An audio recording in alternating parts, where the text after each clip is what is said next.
विधान परिषद निवडणुकीत रवींद्र फाटक यांचा बिनविरोध विजय झाल्याबद्दल आयोजित जल्लोष कार्यक्रमात उपमुख्यमंत्री एकनाथ शिंदे हे सहभागी झाले होते। ठाण्यातील टेंभी नाका येथील आनंद आश्रमात शिवसेना प्रमुख बाळासाहेब ठाकरे व धर्मवीर आनंद दिघे यांच्या प्रतिमेस यावेळी अभिवादन करण्यात आले।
सर्व मतदारांना मी धन्यवाद देतो की ठाणे पालघर विधान परिषदेतल्या मतदारांनी ही निवडणूक म्हणजे बिनविरोध केली। उमेदवारांना सगळ्या धन्यवाद देतो की या ठिकाणी ठाण्याची निवडणूक बिनविरोध झाली आणि ठाण्यात विजयाचं फाटक बिनविरोध उघडलं। बरोबर ना? निवडणूक झाली असती तरी सुद्धा बहुमत आमच्याकडे होतं, परंतु ठाण्याची एक संस्कृती आहे। यापूर्वी देखील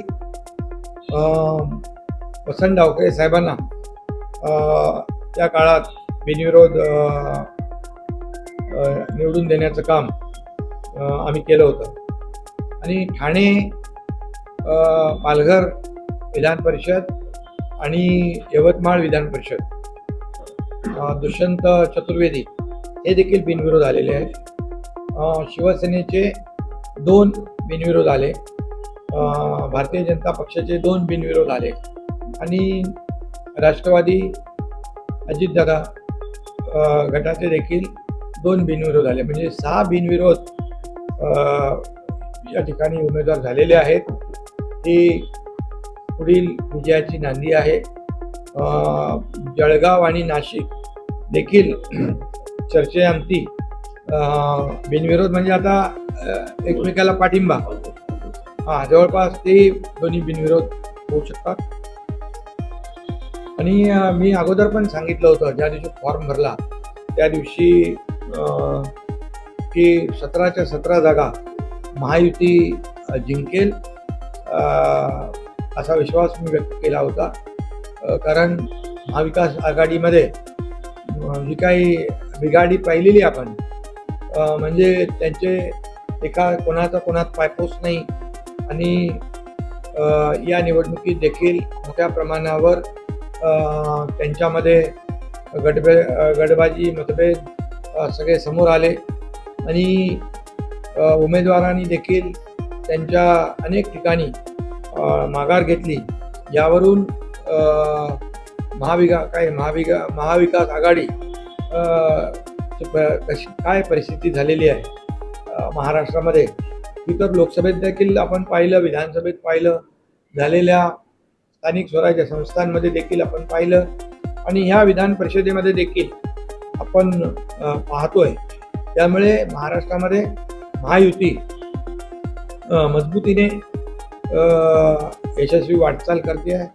कारण महायुती जेव्हा 2022ला महायुतीचं सरकार आलं तेव्हापासून या राज्यामध्ये विकासाची पायाभरणी, विकासाची घोडदौड, डबल इंजिन सरकार, केंद्रात आपले लोकप्रिय आणि यशस्वी प्रधानमंत्री नरेंद्र मोदीजी हे सातत्याने महाराष्ट्राला पाठबळ देण्याचं काम करतायत. मी मुख्यमंत्री असताना 2.5 वर्षामध्ये जे काही काम केलं, विकास प्रकल्प केले, विकासाच्या योजना केल्या, अनेक योजना केल्या, त्याचं फळ झालेल्या विधानसभेच्या निवडणुकीमध्ये मिळालं. आता मुख्यमंत्री देवेंद्रजी पुढची वाटचाल करतायत. आम्ही टीम म्हणून काम करतोय. शेतकऱ्यांच्या कर्जमाफीचा देखील आम्ही निर्णय घेतला आहे आणि त्यामुळे या राज्यामध्ये एक विकासाचं राजकारण आपण पाहतोय आणि विकास प्रकल्पांना वेग देण्याचं काम, गती देण्याचं काम महायुती करते आहे. या उलट महाविकास आघाडीचं सरकार जेव्हा होतं त्यावेळेस विकासाला ब्रेक लावण्याचं काम केलं, स्थगिती देण्याचं काम केलं. ते एक प्रकारचं स्थगिती सरकार होतं. आमचं प्रगती सरकार आहे आणि त्यांचा पाय ब्रेकवर होता, आमचा पाय ॲक्सिलेटरवर आहे आणि त्यामुळे आमची विकासाची गाडी मोठ्या वेगाने पुढे जाते आणि त्यामुळेच लोक विश्वास दाखवत आहेत की महायुतीचे उमेदवार विजयी झाले तर त्या मतदारसंघामध्ये कामं होतील आणि विकास होईल.